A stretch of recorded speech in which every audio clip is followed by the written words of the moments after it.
નમસ્કાર મિત્રો વાવ વિધાનસભામાં શું નક્ષત્રો બદલાઈ ચૂક્યા છે? વાવ વિધાનસભામાં પાસા પલટાઈ ચૂક્યા છે? શું વાવ વિધાનસભામાં સોગઠા હવે બદલાઈ ચૂક્યા છે? વાવ વિધાનસભામાં કોંગ્રેસ શું ગેનીબેન ઠાકોરનો વિકલ્પ શોધી શકશે?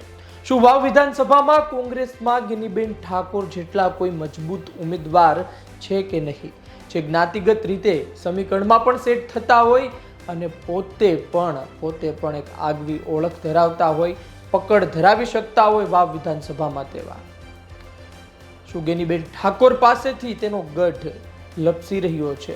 કોંગ્રેસ પોતાનો ગઢ બચાવી શકશે? એ તમામ સવાલો છે, કારણ કે વાવડ મળી રહ્યા છે કે ભારતીય જનતા પાર્ટી વાવ વિધાનસભામાં ફસાઈ રહી છે. વાવ વિધાનસભામાં ગેનીબેન ઠાકોર 2017માં જીત્યા, 2022માં જીત્યા, 2012માં હારી ગયા હતા. આજ વાવ વિધાનસભામાં કહેવાય છે કે ગેનીબેન ઠાકોરના કારણે કોંગ્રેસ જીતતું હતું. ગેનીબેન ઠાકોર હવે લોકસભા ગયા છે, તો શું કોંગ્રેસના હાથમાંથી આ ગઢ જે થોડા સમય માટે બન્યો છે એ નીકળી જશે, ચાલ્યો જશે અને તેની જગ્યાએ હવે ભારતીય જનતા પાર્ટી વાવ વિધાનસભામાં રાજ કરશે? આ તમામ સવાલો એટલા માટે છે કારણ કે ગેનીબેન ઠાકોર પોતાની આગવી ઓળખથી, પોતાના કામથી, પોતાની એક અલગ છટાથી મત લઈને આવતા હતા. ગેનીબેન ઠાકોરનું સમીકરણ અલગ હતું, ગેનીબેન ઠાકોરના સોગઠા અલગ હતા, ગેનીબેન ઠાકોરની વાત અલગ હતી. પરંતુ હવે કોંગ્રેસમાંથી ઉમેદવાર કોણ હશે? શું એ ઉમેદવાર ગેનીબેન ઠાકોરની જગ્યા પૂરી શકશે? ભારતીય જનતા પાર્ટી માટે સૌથી મોટી તક છે કે જેને તેઓ ન હરાવી શક્યા બે વિધાનસભામાં 2017 અને 2022માં, તેને એટલે કે તેની વિધાનસભા વાવ વિધાનસભાને હરાવવા માટે આ વખતે સૌથી મોટી તક ભારતીય જનતા પાર્ટી જોઈ રહ્યું છે. બનાસકાંઠા લોકસભામાં થયેલી હારનો બદલો લેવા માટે ભારતીય જનતા પાર્ટી ખૂબ જ મહેનત કરી રહી છે અને આ જ મહેનત અનુસંધાને ભારતીય જનતા પાર્ટી ઠાકોર ઉમેદવાર ઉતારી શકે છે અને ભારતીય જનતા પાર્ટી આ વખતે કોંગ્રેસને હરાવી પણ શકે છે. કોંગ્રેસ પાસે મજબૂત ઠાકોર ઉમેદવાર આજે પણ નથી વાવ વિધાનસભામાં, એ સ્વીકારવું પડે. અંતિમ દિવસોમાં ગેનીબેન ઠાકોર અન્ય ઉમેદવારને રજૂ કરે તો નવાઈ નહીં, પરંતુ આ તમામ વચ્ચે નક્ષત્રો ત્યાં બદલાયા છે કે જે ગુલાબસિંહ રાજપૂત, જેનું નામ ચર્ચાતું હતું, આ ગુલાબસિંહ રાજપૂત હજુ પણ મૂંઝવણમાં છે, અસમંજસમાં છે કે થરાદ મૂકવું કે નહીં. જે પ્રમાણે માહિતી મળી રહી છે કે પહેલો ચાન્સ ગુલાબસિંહ રાજપૂતને, પરંતુ આ ગુલાબસિંહ રાજપૂત પોતે જ હજુ કન્ફર્મ નથી કે ચૂંટણી લડવી કે નહીં. ગુલાબસિંહ રાજપૂત થરાદથી પેટા ચૂંટણી જીત્યા હતા.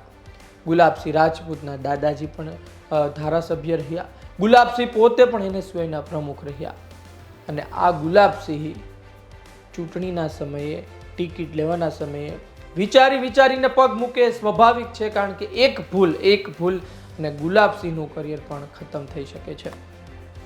ગુલાબસિંહ હારે તો ગુલાબસિંહ ના જે રાજકીય કરિયર છે તેમાં એક નેગેટિવ પોઈન્ટ દાખલ થઈ શકે છે. એટલા માટે તેઓ વિચારી રહ્યા છે કે થરાદ મૂકીને વાવ લડાય કે નહીં.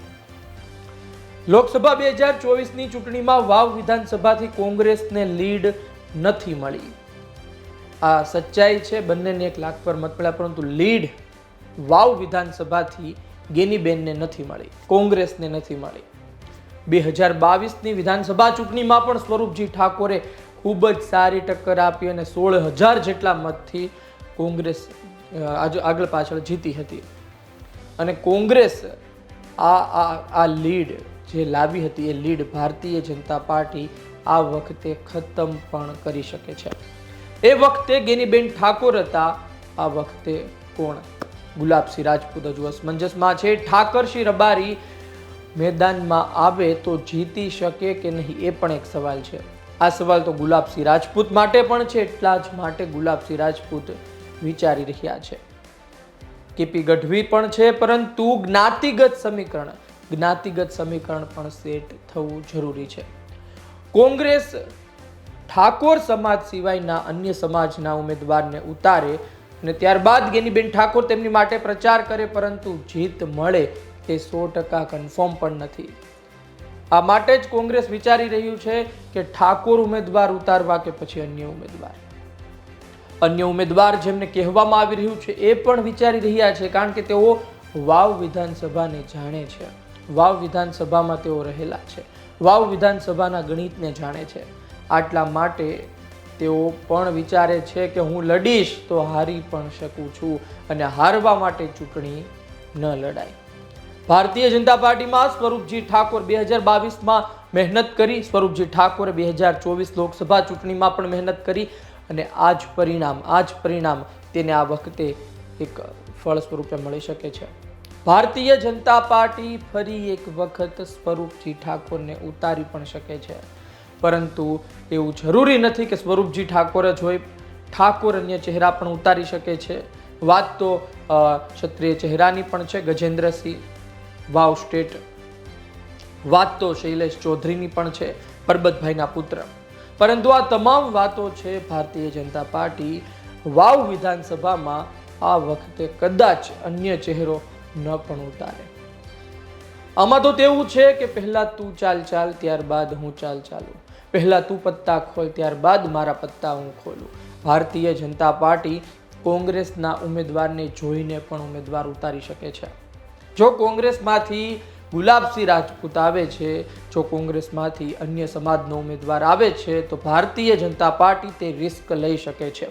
અને જો ભારતીય જનતા પાર્ટી પહેલો ઘા રાણાનો અને પહેલી ચાલ પોતે ચાલે છે અને પોતે પહેલા જ કોઈ ઉમેદવાર ઉતારે છે, તે કદાચ ઠાકોર ઉમેદવાર હોઈ શકે છે. ભારતીય જનતા પાર્ટીમાં અલગ અલગ ઘણા નામો છે. તે નામને જોતા અત્યારે સ્વરૂપજી ઠાકોરનું નામ પણ છે, અલગ અલગ નામો છે, પરંતુ ભારતીય જનતા પાર્ટી આ વખતે કાચું ન કપાય તે માટે ખૂબ જ વિચારીને ચાલી રહી છે.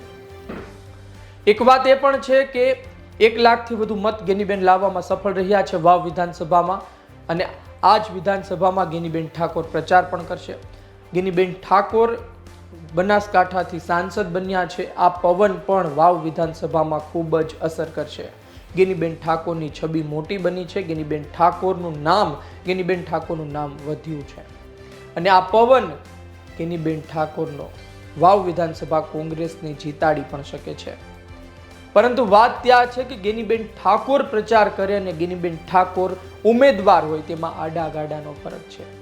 ગેનીબેન ઠાકોર પ્રચાર કરે અને લોકોને તેવું લાગે કે ગેનીબેન ઠાકોર તો પ્રચાર કરે છે, પરંતુ ઉમેદવાર કોણ છે, અને ઉમેદવારને જોઈને મત આપવામાં આવે તો કોંગ્રેસ હારી પણ શકે છે.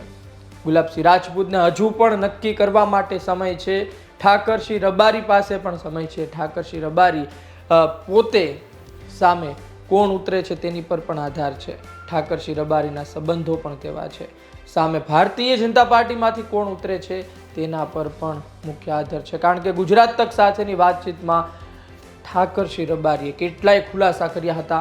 આપ એ વિડીયો ગુજરાત તકના અલગ અલગ જે વિડીયો છે તેમાં જઈને જોઈ શકો છો. હવે ભારતીય જનતા પાર્ટી ધીરે ધીરે વાવમાં મજબૂત થઈ રહી છે. કહેવામાં તેવું પણ આવી રહ્યું છે કે ગેનીબેન ઠાકોર આઉટ થયા છે અને ભારતીય જનતા પાર્ટી ઇન થશે. આઉટ થયા એટલે કે વાવમાંથી આઉટ બહાર ગયા છે, અને હવે ભારતીય જનતા પાર્ટી ઇન એટલે કે અંદર આવશે સત્તામાં. કોંગ્રેસ પાસે હજુ પણ સમય છે. કોંગ્રેસ આ બાબતે મંથન કરી રહી છે. ગેનીબેન ઠાકોરના આશીર્વાદ જેના પર હશે તેને ટિકિટ મળશે.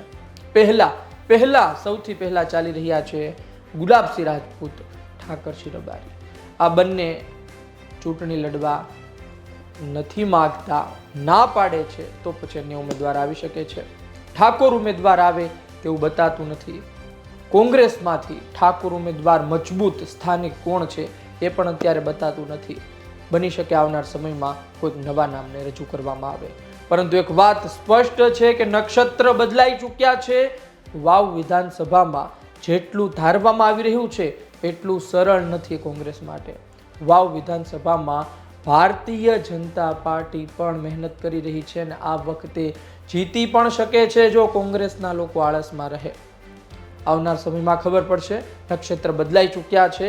ગઢ બચાવવો પડશે ગેનીબેન ઠાકોરને જો પોતાનું માન સાચવવું હોય. સાંસદ બન્યા બાદ સૌથી પહેલો પડકાર છે ગેનીબેન માટે, અને ગેનીબેન આ પડકાર કઈ રીતે પાર પાડે છે તેના પર નજર રહેશે.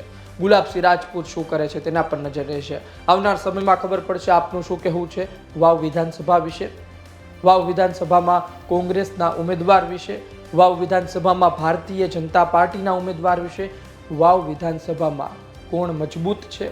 શું વાવ વિધાનસભામાં સૌથી મોટો સવાલ એ જ છે કે શું વાવ વિધાનસભામાં ગેનીબેન ઠાકોર પ્રચાર કરે અને અન્ય ઉમેદવાર અન્ય હોય, ઠાકોર સમાજમાંથી ન હોય, તો શું કોંગ્રેસ જીતી શકે છે કે મોટું નુકસાન થઈ શકે છે?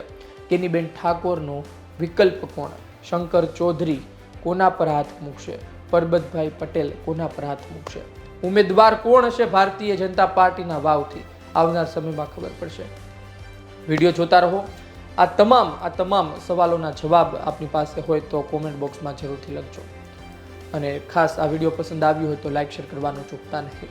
મને આપશો રજા. વાવ વિધાનસભાના સમાચાર આપની સુધી પહોંચાડતા રહીશું. નમસ્કાર.